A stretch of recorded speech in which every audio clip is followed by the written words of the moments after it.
Hello, and welcome to The Essential Reads.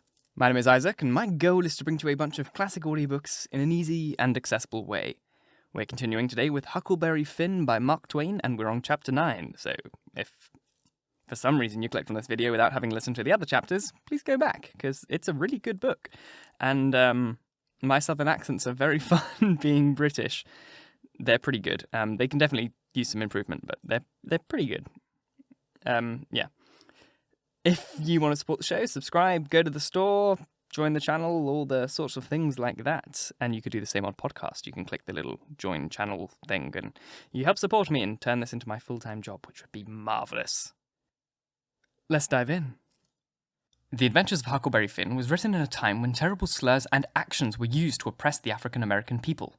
These words and actions still cause harm today, and I, Isaac, would never wish to do so to any of these people. Any racial slurs that occur in this book shall be bleeped to avoid causing offence, and to guarantee that I can get paid for making these videos. I do, however, believe that you cannot censor the past, and that by trying to censor books, you are trying to pretend that the actions of our ancestors didn't happen. And for this reason, the book shall be remaining unchanged apart from these little bleeps. If you still find this triggering or offensive, then please check out another book. I wanted to go and look at a place right about the middle of the island that I found when I was exploring.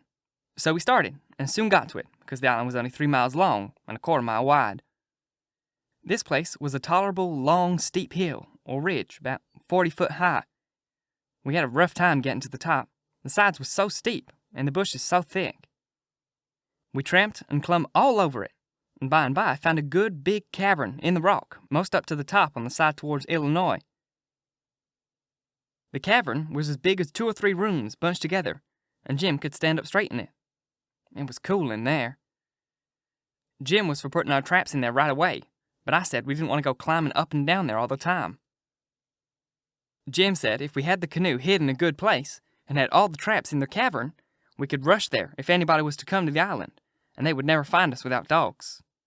And besides, he said, them little birds had said it was going to rain, and did I want things to get wet? So we went back and got the canoe and paddled up abreast the cavern and lugged all the traps in there. Then we hunted up a place close by to hide the canoe in, amongst the thick willows. We took some fish off of the lines and set them again, and began to get ready for dinner. The door of the cavern was big enough to roll a hog's head in, and on one side of the door the floor stuck out a little bit and was flat and a good place to build a fire. So we built it there and cooked dinner. We spread the blankets inside for a carpet and ate our dinner in there. We put all the other things handy in the back of the cavern. Pretty soon it darkened up and began to thunder and lightning, so the birds was right about it. Directly it begun to rain, and it rained like fury too, and I'd never seen the wind blow so. It was one of these regular summer storms. It would get so dark that it looked all blue-black outside, and lovely. And the rain would thrash along by so thick that the trees off a little ways looked dim and spiderwebby. And here would come a blast of wind that would bend the trees down and turn up the pale undersides of the leaves. And then a perfect ripper of a gust would follow along and set the branches to tossing their arms if they was just wild. And next, when it was just about the bluest and blackest,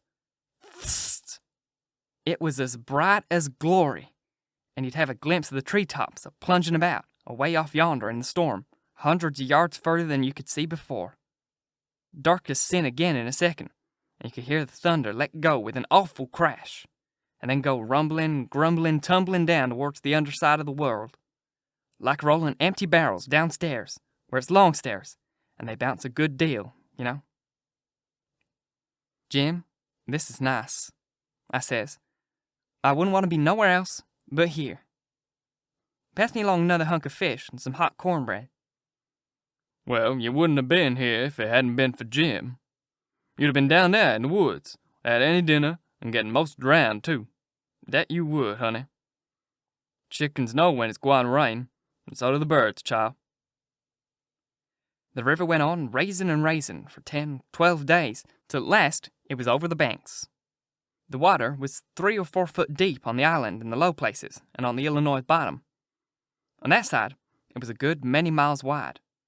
But on the Missouri side, it was the same distance across, half a mile, because the Missouri shore was just a wall of high bluffs. Daytime, we paddled all over the island in the canoe. It was mighty cool and shady in the deep woods, even if the sun was blazing outside. We went winding in and out amongst the trees, and sometimes the vines hung so thick we had to back away and go some other way. Well, on every broken down tree you could see rabbits and snakes and such things, and when the island had been overflowed a day or two, they got so tame on account of being hungry that you could paddle right up and put your hands on them if you wanted to.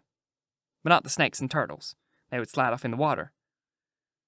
The ridge our cavern was in was full of them. We could have had pets enough if we wanted them. One night, we cached a little section of a lumber raft, nice pine planks. It was 12 foot wide and about 16 foot long, and the top stood above water 6 or 7 inches. A solid, level floor.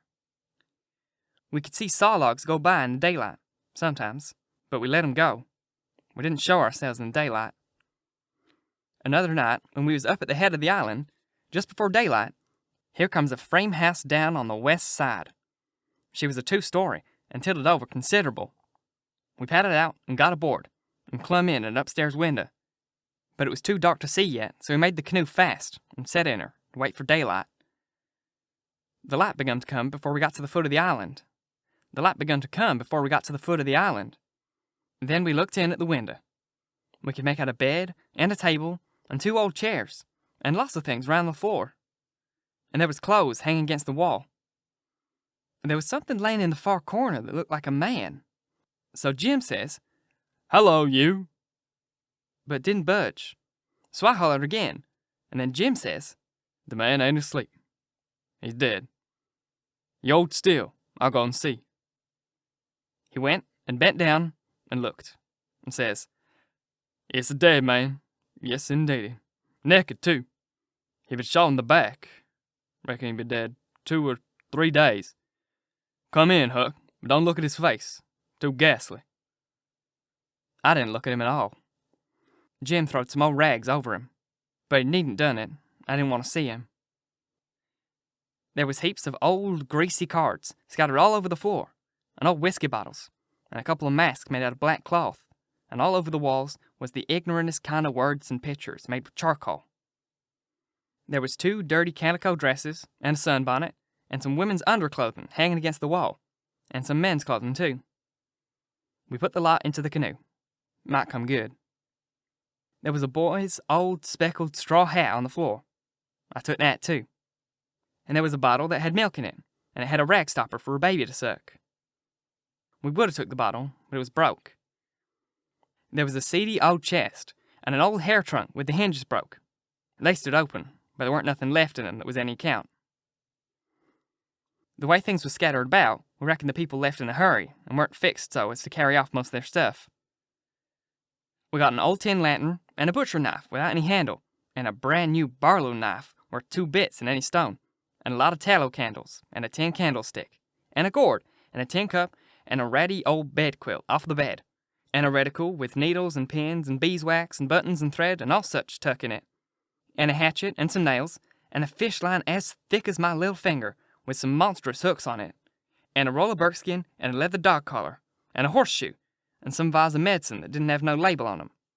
And just as we were leaving, I found a tolerable good curry comb, and Jim found a ratty old fiddle bow and a wooden leg.